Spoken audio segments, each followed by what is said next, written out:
इस बात का निर्देश देता है कि धर्म, जाति, लिंग, जन्म स्थान के आधार पर किसी के साथ कोई भेदभाव नहीं किया जाएगा। यही नहीं साथियों, जिस समय बाबा साहब डॉक्टर अम्बेडकर हमारी लड़ाई को लड़ रहे थे, उस समय परिस्थितियां विपरीत थी। उस समय यथार्थवादी ताकतों का वर्चस्व था। यहां तक कि जात पात, छुआछूत, ऊंच नीच का नंगा नाच होता था। शूद्र समाज को सार्वजनिक रास्ते पर चलने का भी अधिकार नहीं था। शूद्र समाज का कोई व्यक्ति अगर सड़क पर चलता था तो कमर में घंटी बांधनी पड़ती थी, जिससे कि कमर की घंटी बजने से ऊंची जात के लोग सावधान हो जाएं कि कोई शूद्र समाज का व्यक्ति इस रास्ते से गुजर रहा है, वो रास्ते से हट जाए, अन्यथा उस शूद्र की परछाई पड़ने से ऊंची जात का व्यक्ति अपवित्र हो जाएगा। यही नहीं, उसको कमर में पीछे झाड़ू बांधनी पड़ती थी, जिससे कि वो शूद्र समाज जब आगे बढ़े तो उसके पैरों का निशान मिटता जाए, जिससे कि अगर ऊंची जात का कोई व्यक्ति आगे उस रास्ते पर आए तो उस शूद्र समाज के पैरों के निशान पर उस ऊंची जात के व्यक्ति का पैर न पड़े। अगर पैर पड़ जाएगा तो उसको अपवित्र होने का डर रहेगा, उसे नहाना पड़ेगा। ये भेदभाव किया जाता था। यहां तक कि आप जानते हैं, उसको गले में हाड़ी बांधनी पड़ती थी, जिससे कि अगर उसको राह चलते थूकना पड़े तो साड़ी में थूके, सड़क पर न थूके। अगर सड़क पर थूक देगा तो ऊंची जात के लोग अगर बाद में उस सड़क से चलेंगे तो शायद उनको अपवित्र होने का डर रहेगा। ये व्यवस्था थी। यही नहीं साथियों, लोग जानवरों को सम्मान देते थे, लेकिन अगर शूद्र समाज में कोई व्यक्ति पैदा हो गया है तो लोग उसको इंसान का दर्जा नहीं देते थे, उससे जानवर से बदतर सलूक किया जाता था। आप जानते हैं कि बाबा साहब डॉक्टर अम्बेडकर को ऐसी परिस्थितियों के दौर से भी गुजरना पड़ा था। बाबा साहब डॉक्टर अम्बेडकर ने देखा कि पानी तालाब में पानी पीने के लिए सुअर पानी पी सकता है, गधा पानी पी सकता है, गाय भैंस पानी पी सकता है, अन्य जानवर पानी पी सकते हैं, कौवे, कबूतर, चील, गीद पानी पी सकता है। अगर शूद्र समाज का कोई व्यक्ति है तो पानी नहीं पी सकता है। इसके लिए बाबा साहब डॉक्टर अम्बेडकर ने महान तालाब का आंदोलन चलाया था, जिसमें खुद पानी पी करके शूद्रों को पानी पिलाने का अधिकार दिलाया था। ऐसे बाबा साहब आज आप देख रहे होंगे, हजारों साल से जाति के आधार पर शोषण किया गया समाज का शिकार यह शूद्र समाज था। हमारे ब्राह्मण समाज के भी कुछ साथी यहां पर उपस्थित हैं, उनको इतिहास की जानकारी होनी चाहिए। आज अगर हम अपनी पीड़ा बयां करते हैं तो तथाकथित कुछ धर्म के ठेकेदारों के पेट में दर्द होता है, लेकिन शायद अगर वो शूद्र समाज में पैदा होते तो स्वामी प्रसाद गौरव के साथ खड़े होते, बाबा साहब डॉक्टर अम्बेडकर के कामों में शामिल होते। एक कहावत है, जाके पैर न फटी बिवाई, ऊ का जाने पीर पराई। जिसने जात पात, छुआछूत, ऊंच नीच का भेदभाव नहीं सहा है, जिसने जाति उत्पीड़न नहीं सहा है, जिसने जात के नाम पर उसकी चमड़ी नहीं निकाली गई है, जात के नाम पर जिसको जानवर से बदतर सलूक किया गया है, इसका एहसास नहीं किया है, जात के नाम पर जो हमारे ऊपर कोड़े बरसाए जाते थे उसका संज्ञान उसे नहीं है, जात के आधार पर हमें धन धरती शिक्षा सम्मान से वंचित किया गया था। यहाँ तक कि देश की महिलाओं को भी इसी में शामिल किया गया था। नारी शूद्रो न धियता, पूरे देश की स्त्रियों को और शूद्र समाज को पढ़ने लिखने का अधिकार नहीं था। धन्य है बाबा साहब डॉक्टर अम्बेडकर, जिन्होंने हजारों यातनाएं सह करके आज करोड़ों लोगों को सम्मान ईमान का रास्ता दिखाने का काम किया। बाबा साहब डॉक्टर अम्बेडकर ने इस संविधान के माध्यम से हम सभी लोगों को, कोई किसी धर्म का हो, कोई किसी वर्ण का हो, कोई किसी जाति का हो, सबको समान अधिकार दिया है। अब न कोई ऊंच है, संविधान की नजर में न कोई ऊंच है, न कोई नीच है, न कोई छोटा है, न कोई बड़ा है, न कोई छूत है, न कोई अछूत है, लेकिन सभी बराबर हैं, क्योंकि इंसान होता है, इंसान में जातियां नहीं होती है। जातियां जानवरों में होती हैं, जातियां पक्षियों में होती हैं, जिसको देख करके आप बता सकते हैं कि ये फला जानवर है।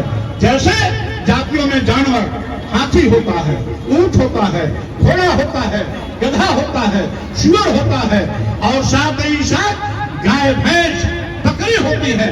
उनको शक्ल देख करके आप बता सकते हैं ये ऊंट है, ये हाथी है, ये गधा है, ये सुअर है, ये बकरी है, ये गाय है, ये भैंस है। लेकिन सारे इंसान को देख करके आप नहीं बता सकते हैं कौन किस जाति का है, कौन किस धर्म का है। सभी दिखने में इंसान लगते हैं, और जब सभी इंसान है तो इसका मतलब है इन इंसानों में कोई जाति नहीं होती है। अगर इंसानों को किसी ने धर्म और जात में बांटा है तो तथाकथित स्वार्थी धर्म के ठेकेदार हैं, जो अपनी दुकान चलाने के लिए, मालपुआ खाने के लिए, चढ़ावा लेने के लिए हमको जातियों में बांट दिए हैं, हमको ऊंच नीच में बांट दिए हैं, हमको छुआछूत में बांट दिए हैं। बाबा साहब डॉक्टर अम्बेडकर ने जिस तरीके से धर्म और जात के नाम पर उपेक्षित किए गए थे, उसके शिकार बनाए गए थे, वो चाहते तो ईर्ष्या भावना से, द्वेष भावना से, बदले लेने की भावना से वो ऊंची जातियों के खिलाफ कोई नकारात्मक कानून बना सकते थे। लेकिन बाबा साहब डॉक्टर अम्बेडकर की महानता, उनके दिल की विशालता, ये उनकी उदारता है कि संविधान बनाने में रंच मात्र भी उन्होंने कहीं भी ईर्ष्या, द्वेष या बदले की भावना से कोई कानून नहीं बनाया। उन्होंने सबको समान अधिकार दिया, सबको बराबर का अधिकार दिया। और साथ ही साथ साथियों, आप ये भी जानते हैं आज कुछ लोग धर्म की आड़ में इस भारतीय संविधान को बदलने की फिराक में है। आज धर्म और जात के नाम पर वर्चस्व स्थापित करने वाले लोग इस देश में प्रत्यक्ष और अप्रत्यक्ष रूप से मनुस्मृति का विधान चलाने की कोशिश में है। भारतीय संविधान को लगातार नकारने का बात कर रहे हैं। आज इस जयंती के अवसर पर हम सबको संकल्प के साथ जाना चाहिए कि साथियों, बाबा साहब डॉक्टर अम्बेडकर ने जो हमारे लिए भारतीय संविधान दिया है, यही हमारा सबसे बड़ा धर्म ग्रंथ है, यही हमारा वही देश का धर्म है और वही हमारे लिए सबसे बड़ा धर्म ग्रंथ है। इस पर जब भी कोई खतरा आएगा, हम भारतीय संविधान बचाने के लिए, बाबा साहब डॉक्टर अम्बेडकर के सपनों का भारत बनाने के लिए किसी हद तक लड़ने के लिए आगे जाएंगे। लेकिन बाबा साहब डॉक्टर अम्बेडकर के संविधान के साथ खिलवाड़ नहीं करने दूंगा। आप जो लोग जाति मानसिकता से भरे पड़े हैं, आज भी भारतीय संविधान से ऊपर अपने को समझते हैं, इसीलिए मनु की विधान को लागू करने के लिए षड्यंत्र करते रहते हैं। हमने तो केवल एक छोटी सी बात कही थी, आखिर भाई अब तो भारतीय संविधान है, संविधान के आगे सब बराबर हैं, तो किसी भी कविता लिखने वाले, किसी भी कोई ग्रंथ लिखने वाले, महाकाव्य लिखने वाले, धर्म की आड़ में धर्म की बात कर, धर्म की गुहाई देकर शूद्र समाज को जाति सूचक शब्दों का प्रयोग कर नीच धम कहने का अधिकार इनको किसने दिया है? जे बड़ा धम तेल कुम्हारा सुपच की रात को तलवारा कह करके अगर आज भी वो जातियों को नीच और अधम कहने का प्रमाण पत्र देते हैं तो मैं समझता हूं ये संविधान का अपमान है। यही नहीं, आज ढोल नमाज शूद्र पुष्णारी सकल ताड़ना की अधिकारी कह करके इस देश की महिलाओं को मारने, पीटने और प्रताड़ित करने का पात्र बताते हैं। शूद्र समाज को मारने, पीटने, प्रताड़ित करने की बात करते हैं तो हम समझते हैं ऐसी सोच रखने वाले पागल हो सकते हैं, वो धर्माचार्य नहीं हो सकते हैं। ऐसे लोगों तो अब भारतीय संविधान के अनुसार चलना होगा। यही नहीं, आज आप अपने लिए आप निरक्षर हैं, आप गुणहीन हैं, आप चरित्रहीन हैं, आप देशद्रोही हैं, आप भ्रष्टाचारी हैं, बलात्कारी हैं, सारे अवगुण हैं। आप अपना सम्मान, अपने को सम्मान दिलाने की बात करते हैं, इस पर हमको कोई एतराज नहीं है। लेकिन अगर आप कहते हैं कि पूजन शूद्र गुण ज्ञान न प्रवीणा, तो स्वाभाविक रूप से ये देश के आदिवासियों का अपमान है, दलितों का अपमान है, पिछड़ों का अपमान है। जब भारतीय संविधान में आज जाति व्यवस्था खत्म हो गई, वर्ण व्यवस्था का कोई स्थान नहीं, तो वर्ण के आधार पर आप ये भेदभाव की बात नहीं कर सकते। और जब मैंने ऐसा कहा तो लोगों ने कोई मेरा सिर कलम करने के लिए 51 करोड़, कोई 51 लाख, कोई 21 लाख की सुपारी की घोषणा करता है। मेरी जीभ काटने के लिए कोई 21 लाख, कोई 11 लाख की घोषणा करता है। मेरा हाथ काटने के लिए, नाक काटने के लिए, कान काटने के लिए अलग अलग इनामों की घोषणा करता है।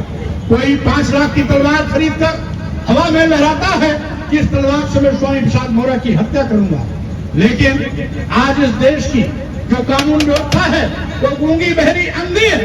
इस प्रकार की धमकी देने वाले के खिलाफ आज तक गिरफ्तारी तो दूर, एफआईआर नहीं लिखा जाना इस बात को जाहिर करता है कि भारतीय जनता पार्टी की सरकार मनोभाव के रास्ते पर चल रही है।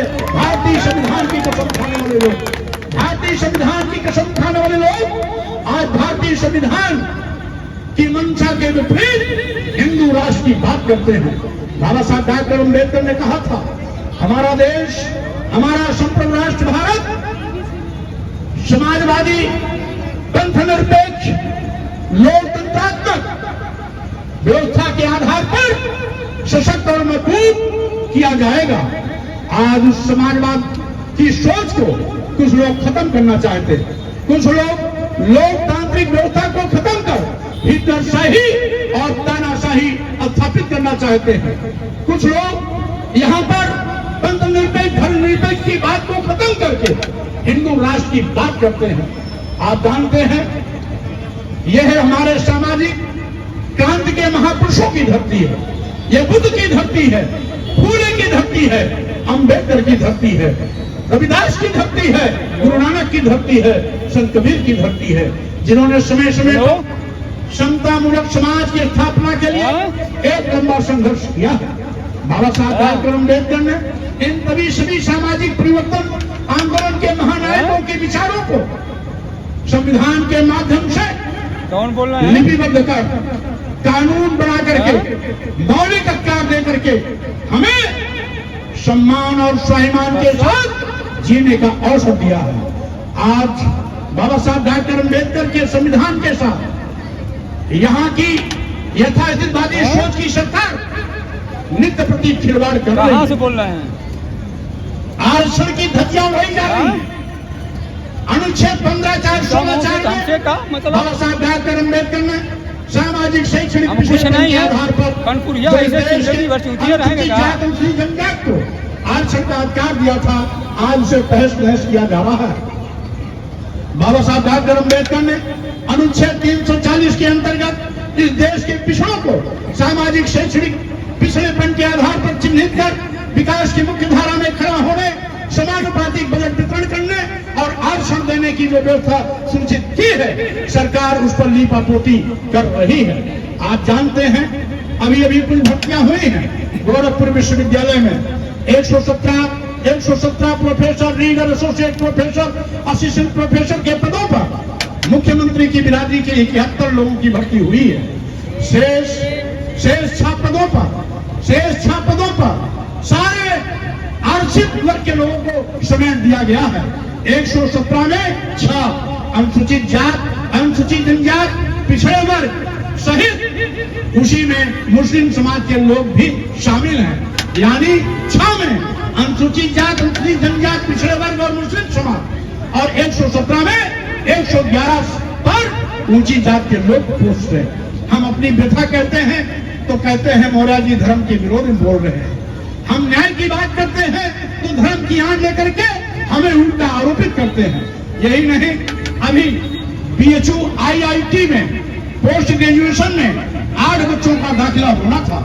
8 बच्चों की सिलेक्शन सूची भी आ गई। कुल 7 सवर्ण थे। 5वें नंबर पर एक पिछड़ी जात का था, प्रजापति समाज का लड़का। 7 सवर्ण थे, 7ओं का दाखिला हो गया। जो पिछड़ी समाज का था उसको रिजेक्टेड करके बाहर कर दिया गया। पिछड़ी जात का लड़का 5वें नंबर पर था, उसको रिजेक्ट कर दिया गया। उसके नीचे 3 लोगों की मेरिट थी, उनका एडमिशन हो गया क्योंकि ऊंची जात के थे। उसके पहले 4 लोगों का एडमिशन हो गया क्योंकि ऊंची जात के लोग थे। एक ही पिछड़ी जात का था, उसका रिजेक्ट कर दिया। अनुसूचित जात, अनुसूचित जनजात का उसमें एक था ही नहीं। मैं इसी तरीके से आज यहाँ उत्तर प्रदेश में आयुष डॉक्टरों की भर्ती हुई 711 में 81.5% ऊंची जात के कोटे में और 18.5% में अनुसूचित जात, अनुसूचित जनजात और पिछड़े वर्ग के, आरक्षित वर्ग के सभी लोगों को शामिल कर दिया गया। अभी दरोगा की भर्ती हुई। दरोगा की भर्ती में पूरा का पूरा चेन भ्रष्टाचार की बलवेदी पर चढ़ गया। आरक्षण का लीपापोती कर दिया गया। अगर हम इस पर आवाज उठाते हैं तो कहते हैं कि मौर्य जी यहां पर जाति उन्माद पैदा कर रहे हैं। यानी आप कोड़ा मारो, हम उफड़ भी न करें। आप हमें गाली दो, हम उसका पुरस्कार भी न करें। आप हमारे आरक्षण पर डकैती डालो, हम उसका विरोध भी न करें। ये क्या है? ये भारतीय संविधान का अपमान है। सरासर बाबा साहब डॉक्टर अम्बेडकर के सपनों को रोकना चाहते हैं। मैं कह देना चाहता हूं आए बहुजन समाज के लोगों, आज इस अवसर पर मैं ये कहना चाहूंगा, आज इन तमाम महापुरुषों की इस विरासत को आगे बढ़ाने वाले, इस ऐतिहासिक इस स्मारक के निर्माण के पीछे जिस महापुरुष का हाथ था हमारे बीच में नहीं है, मानवर कांशीराम साहब जी। हम मानवर कांशीराम के स्कूल के विद्यार्थी हैं। हमें तो बाबा साहब डॉक्टर अम्बेडकर के साथ काम करने का मौका नहीं मिला, क्योंकि जब वो निर्माण की ओर जा रहे थे उसमें मेरी पैदाइश हो रही थी। मैं बाबा साहब डॉक्टर अम्बेडकर को तो नहीं देख पाया, ज्योतिबा फुले को तो नहीं देख पाया, सावित्रीबाई फुले को तो नहीं देख पाया, छत्रपति साहू जी महाराज को नहीं देख पाया था। यही नहीं, पेरियार रामास्वामी नारायण गुरु संत गाड़ियों को भी नहीं देख पाया था। लेकिन साथियों, इन तमाम महापुरुषों की विरासत को आगे बढ़ाने वाले मानवर कांशीराम की उंगली पकड़ करके मैंने राजनीति की एबीसीडी जरूर सीखी है। माननीय मानवर कांशीराम के स्कूल में बाबा साहब के मिशन का पढ़ने का मौका हमें जरूर मिला है। तो बाबा साहब डॉक्टर अम्बेडकर के विचारों को जो आगे ले जाने वाले संवाहक थे मानवर कांशीराम जी, हम ही नहीं, यहाँ पर हजारों की तादाद में, लाखों की तादाद में आर्जन शराब के उमड़े हुए बहुत से लोग मानवर कांशीराम के स्कूल के निकले हुए विद्यार्थी होंगे, जहाँ से मैं स्वयं निकला हुआ हूँ। हम ये कहना चाहते हैं कि आज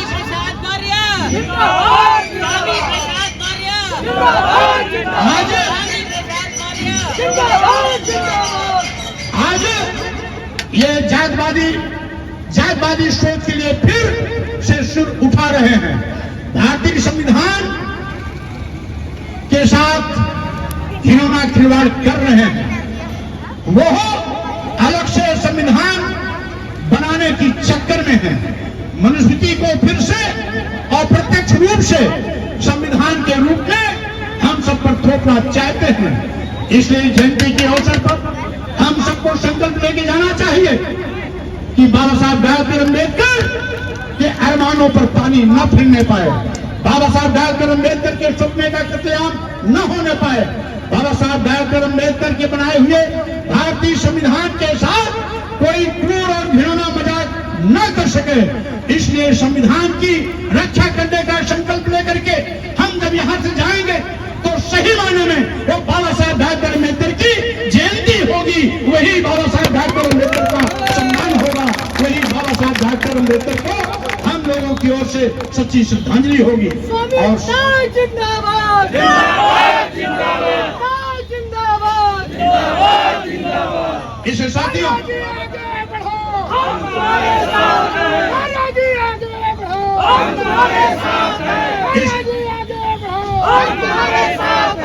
इसे साथियों, आज बाबा साहब डॉक्टर अम्बेडकर की जयंती को जिस तरीके से हम धूमधाम मना रहे हैं, जब आप अपने घरों पर जाएंगे तो शाम को और अपने अपने घरों पर मोमबत्तियां जलाएंगे, दिवाली जैसा त्योहार मनाएंगे जिससे केरल बगल के लोगों को पता लगे कि बाबा साहब डॉक्टर अम्बेडकर की जयंती मनाई जा रही है।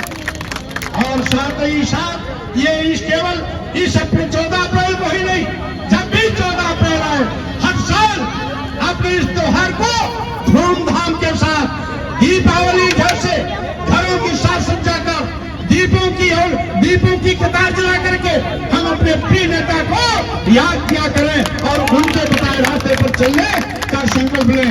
यही सही माने में बाबा साहब की जयंती मनाने का सकारात्मक प्रयास होगा। इन्हीं शब्दों के साथ मैं आयोजक मंडल के साथियों को पुनः बधाई देता हूं, धन्यवाद देता हूं कि आप सभी लोगों ने अपना प्यार दिया, यहां पर आमंत्रित करके यहां पर बहुत से लोगों से मिलने का अवसर दिया। आप सबको भी जन्मदिन के अवसर पर पुनः बधाई शुभकामना देते हुए मैं अपनी बात पर विराम लेता हूं। और इसी के साथ साथ आज मैं समाजवादी पार्टी के राष्ट्रीय अध्यक्ष अखिलेश यादव को भी इस बात के लिए बधाई देता हूं कि आज बाबा साहब डॉक्टर अम्बेडकर की जयंती के अवसर पर उनके जन्मस्थल, उनके जन्मस्थली मूल छावनी पहुंच करके बाबा साहब डॉक्टर अम्बेडकर को सम्मान देने के लिए पहुंचे हुए हैं। हम ये समझते हैं ये परिवर्तन की बेला में आज सभी बाबा साहब डॉक्टर अम्बेडकर के समर्थक, मानव कांशी राम जी के समर्थक, डॉक्टर लोहिया के समर्थक और नेताजी मुलायम सिंह यादव के समर्थक, जिन्होंने हमेशा गरीबों, दलितों, पिछड़ों की लड़ाई लड़ी है, आज उन सबको एक साथ खड़े होकर के और साथ ही साथ जो लोग पंथ निरपेक्ष, समाजवाद, लोकतंत्र में विश्वास करते हैं, ऐसे सभी लोग एक मन पर खड़े होकर के बाबा साहब के सपनों को साकार करने का काम करेंगे। इसी अपील के साथ मैं पुनः धन्यवाद देते हुए अपनी बात पर विराम देता हूं। जय भीम।